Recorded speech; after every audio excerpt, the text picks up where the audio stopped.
Good morning, y'all, and welcome to the 320 show with my guest, Jeff T.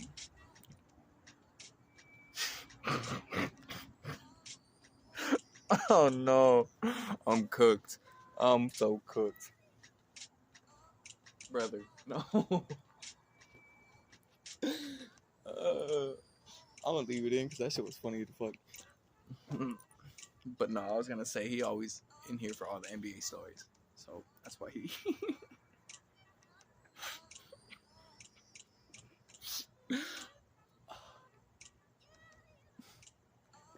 I love the 520 podcast. I didn't even notice, but that was such bad timing. This should be turned off. I've done like a few takes of this. I don't know. I just want to get some shit off. So I want to talk about parity in the parity in the league. Everyone's been talking about the ratings and super low for the playoffs and shit. I don't understand that because these last few finals have been some of the best in my opinion. I don't know. I was super excited, especially for the Suns versus the Bucks. I'm a Suns fan. I'm from Phoenix, born and raised. Man, if they would have won, I'd been in that parade fucking wilding. Probably for the best that they didn't win, I guess. But nah, being a fair weather fan, even when the Suns were 19 and like 63, I was a Bucks fan because Giannis was popping it, and I was part of the bandwagon saying he should have won 2 most improved player. I was that like into the propaganda. I ain't gonna hold you. I was that bad. I was in them YouTube comments, bro. But yeah. So I just look at the league now. We have so much parity, and I remember watching the 2015, 2016, 2017, 2018, all the fucking years of fucking the Cavs and the Warriors, and then finally the Cavs and Toronto with Kawhi. And during those times, I remember the memes. Man, the memes with them were like, we were gonna see this shit till we're like 35, and it felt like that, and it still feel like that. Like I feel like it could have happened if Kyrie didn't leave. That's another topic. Seeing how they're playing now is crazy. Shout out LeBron. Shout out. They don't need my shout out. Fuck that. Fuck that. Run it back. No. But the amount of parity we've seen in this league is crazy nowadays. And I remember we used to cry. We used to like sit down and like, please, somebody make a big trade. So we used to sit there and wish for this shit back as kids, yeah, or growing up, as NBA fans. And it's so cool nowadays to see this parity. And I don't know if it's just like me putting dots together that aren't there, but like the KD Achilles injury and the Tyrese Achilles feel very connected in a way. And what I mean by that is not just OKC, KD. No, I mean like when KD and Clay got hurt, that introduced a new championship besides the Cavs and the Warriors, which wasn't a thing for like 5 years, 4 years straight, whatever. Bruh, see? Oh my mama.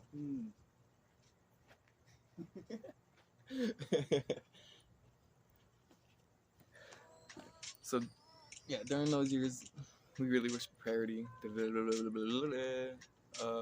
And then they got injured, and Kawhi won it. And we weren't, as NBA fans, we weren't like, oh yeah, KD fucking got hurt. No, we were happy that someone else won it.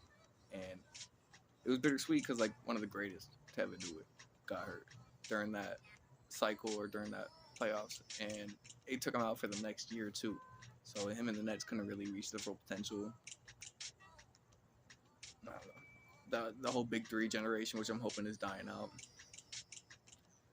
It didn't really produce anything, and now we're seeing like a bunch of young teams like OKC, which is how I feel like this injury is connected, because OKC now has a lot of young prospects.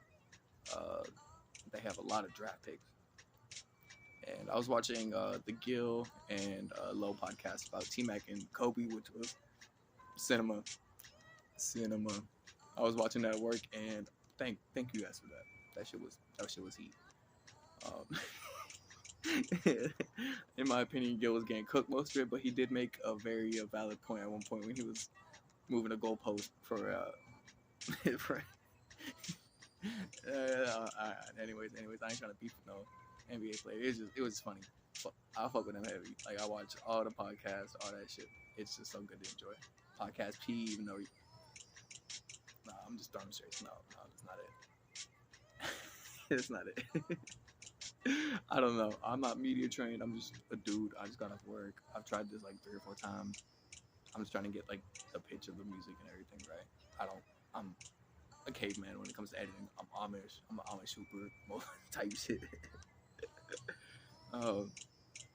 But the OKC is in a position to, if not repeat and go 3-peat or whatever, they have in a position to go 3 for 4 or go 2 for 3 or go 4 for 6.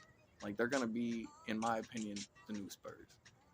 Cause I don't know if y'all remember the West in the early 2000s, somebody, I don't know, they all have like fucking memory fog over that shit because they all think it's just like Kobe. And then nobody really talks about the Spurs because they boring.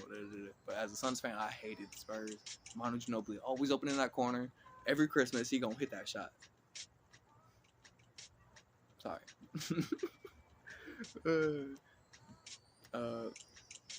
But yeah, OKC's in a position to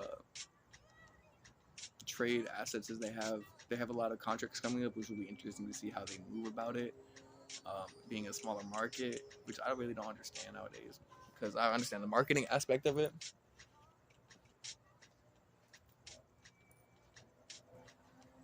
But then again, if you check my bank account, I do not have that many zeros. So I'm not one to talk about fucking $1 million salaries or whatever. I'm not the guy. I can tell you what players can go where with contracts and shit. I'm good at that, but when it comes to managing money, I have no room to talk. Unless it was talking about what's his name, Chandler Parsons. If y'all sign Chandler Parsons, hey, I feel better than you, because even as a 14-year-old, I said no. That's fine. He'll probably still dunk on my ass. That's cool. But yeah, no, I don't know. I just wanted to try to chop some shit up. If you didn't like any of my takes, that's what this shit here is for. The axe throwing shit, the target. I'm not in the bullseye, so if you do well, it won't hit me, but you'll get the aggression out. I'm not trying to rage bait. I'm not gonna do none of that. I'm just trying to do some informative shit. I don't have the stats pulled up. This shit very caveman-esque. Like I have a hammer holding up my shit. Like it's very ooga booga. I'm just trying to do some shit, man. I just don't want to work all the time. If I can make like even $5 here and there, or just talk hoops and find people that want to talk hoops, it's cool. It's lit. I'm gonna try to do some more like long form content, and this is off the dome, of course, as you can tell. This shit been goofy as hell, but I'm gonna try to do more scripted shit. Like I like the Cosgrove, basketball YouTuber, a lot of shit. I'll be watching a lot of basketball content mostly, but I just want to throw my ring. I just want to throw my hat in the ring type shit, and I'm not the smartest. I'm not the fucking most knowledgeable, but I'm gonna work to be more eloquent and type shit.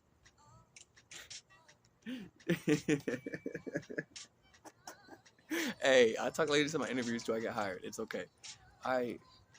When I sit down and process it, it's okay. I'm just very nervous. This YouTube shit is new. But if you stuck around here, I appreciate it. Have a great day.